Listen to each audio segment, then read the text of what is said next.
Welcome in, everyone. I hope you guys are doing great wherever you're watching from today.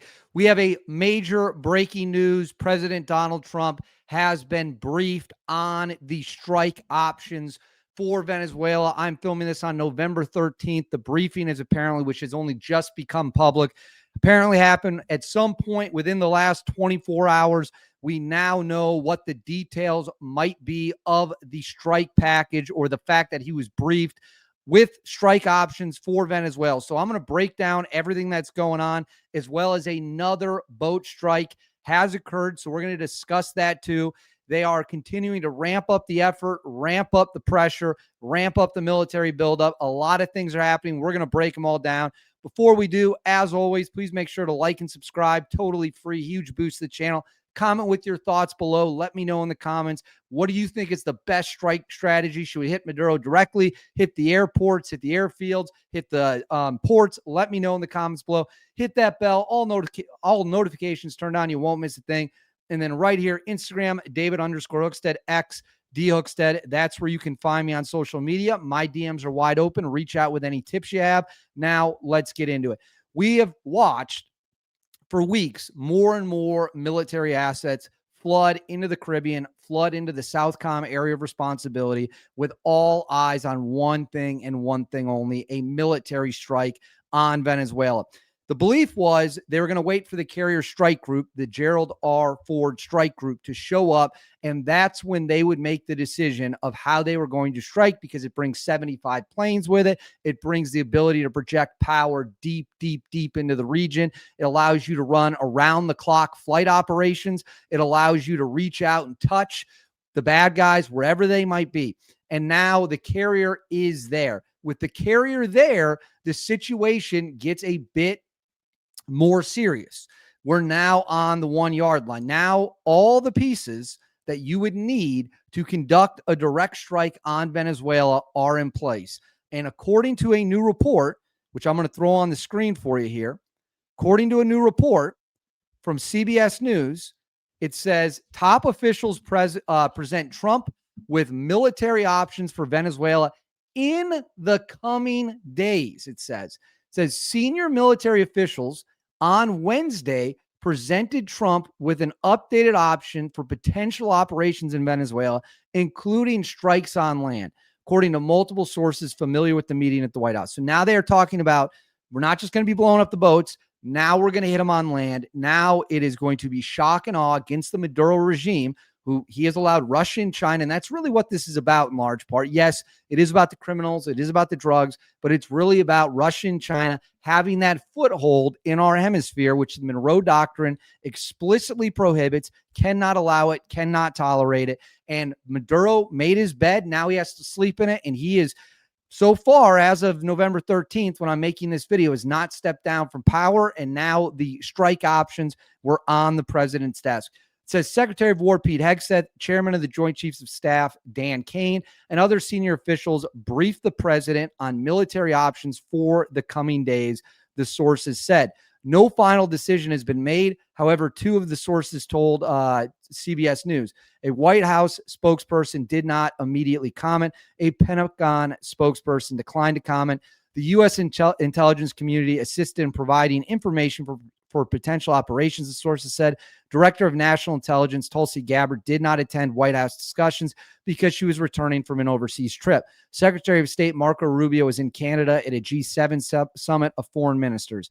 Earlier this week, the USS Gerald Ford Carrier Strike Group, which we just talked about, entered U.S. Southcom's area of responsibility. Southern Command is the primary combatant unit for operations in the Caribbean and South America. The Ford joins a flotilla of destroyers, warplanes, and special operations already in the asset.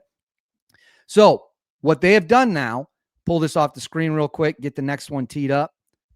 What they have done now, in no uncertain terms, is made it clear that these are the plans. These are the options the president has in front of him. So a meeting like this would look something like the president's going to be there. His chief of staff is going to be there. The secretary of war is going to be there. The chairman of the Joint Chiefs is going to be there. And you would have the national security advisor would be there. You'd have a couple other senior officials, and they would have varying levels of strikes against Venezuela.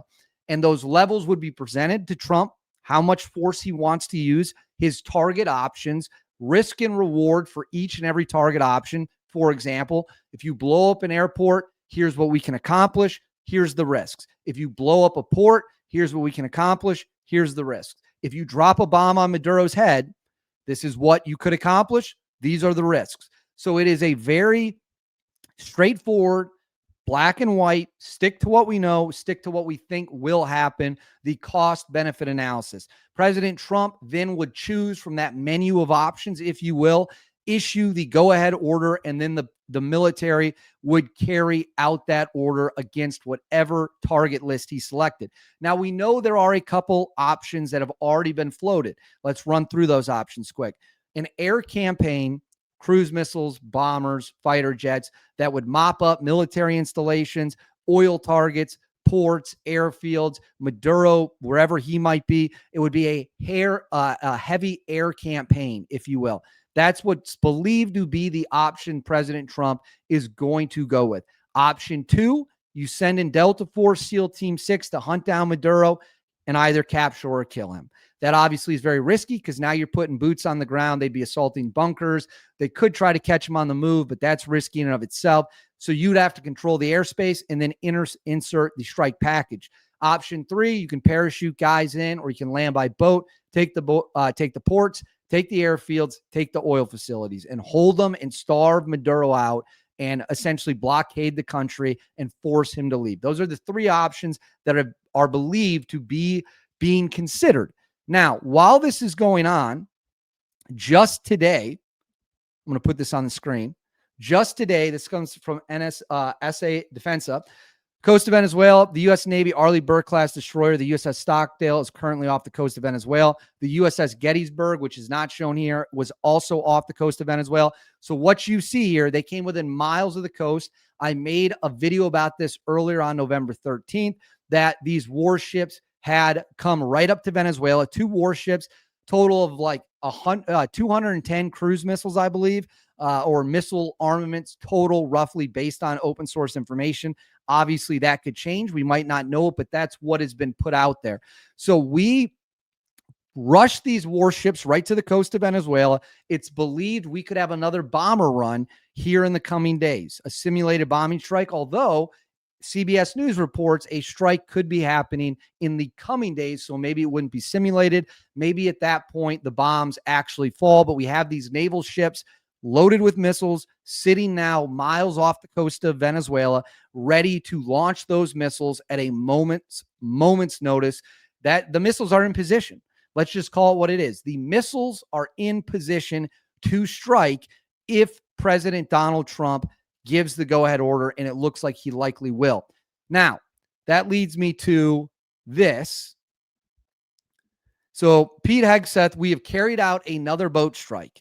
And in this boat strike, multiple people were killed. But before we get into the details of the boat strike, let's listen to what Pete Hegseth had to say, his warning to the narco terrorists. Taking the fight on the deterrence front to cartels.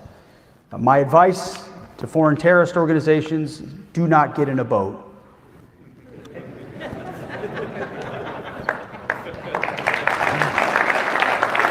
So in case you missed that, let's watch Taking the fight on the deterrence front to cartels.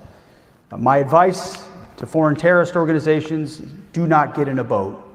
So there's Pete Hegseth, and he's chuckling to himself. He is letting them know, if you get in a boat, we are going to absolutely annihilate you. We are going to crush you. We are going to destroy you. If you're trafficking drugs to poison the American people, taking the fight.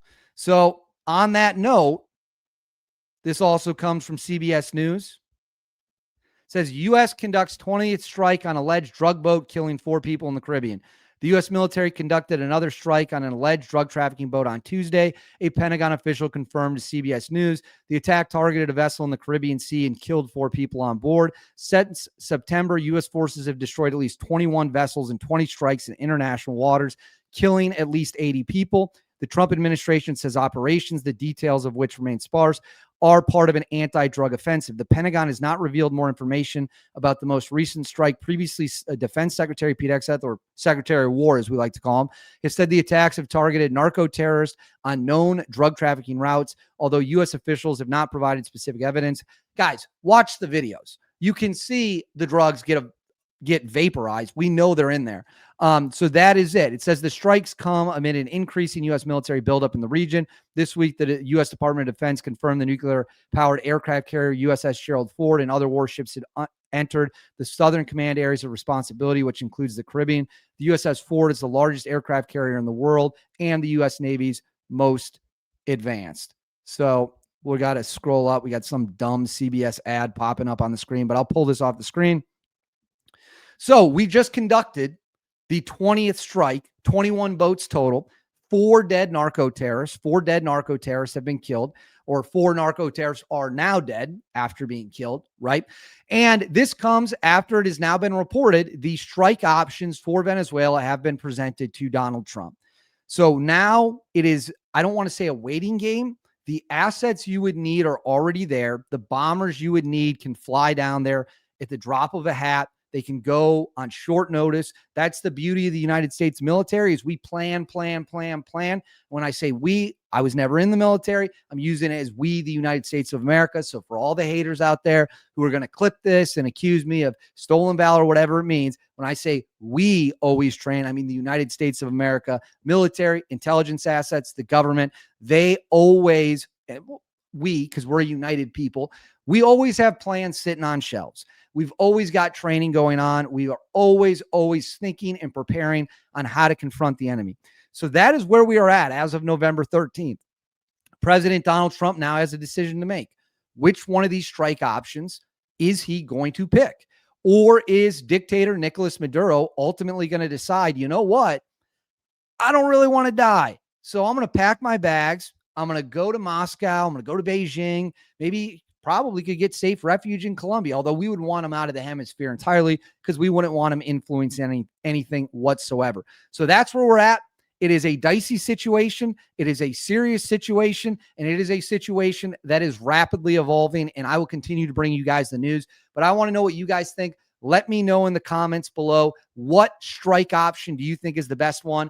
Fire away in the comments. No pun intended. Please make sure to like and subscribe. Totally free. Cost you guys nothing at all. Huge boost to the channel. Hit that bell. All notifications turned on. You won't miss a thing. And then Instagram, David_Hookstead, X, D Hookstead. That's where you can find me on social media. My DMs are wide open. Please reach out with any tips you have. I'll see you all when we have new updates.